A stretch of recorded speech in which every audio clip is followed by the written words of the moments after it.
आज आपण करणार आहे पौष्टिक असा झटपट होणारा नाश्ता। याच्यासाठी आपण अर्धी वाटी रवा, अर्धी वाटी बेसन आणि अर्धी वाटी पालकची पेस्ट,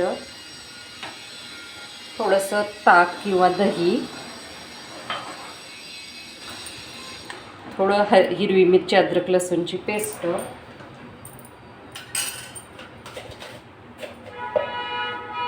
चवीप्रमाणे मीठ,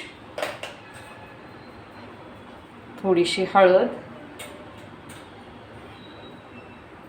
थोडा ओवा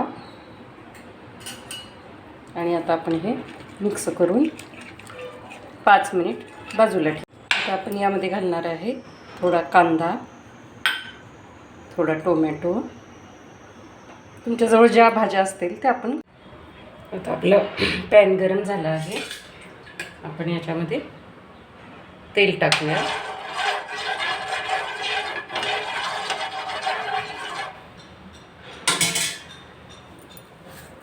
आता याच्यावरती आपण थोडे तीळ टाकूया,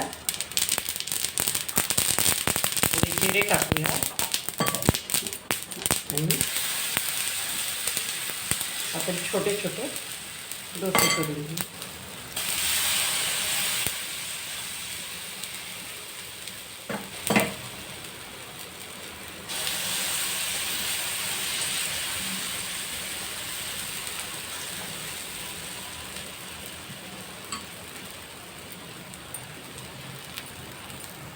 आणि आता याला झाकण ठेवून 2 मिनिट वाफ काढून घेऊ। आपण बघूया।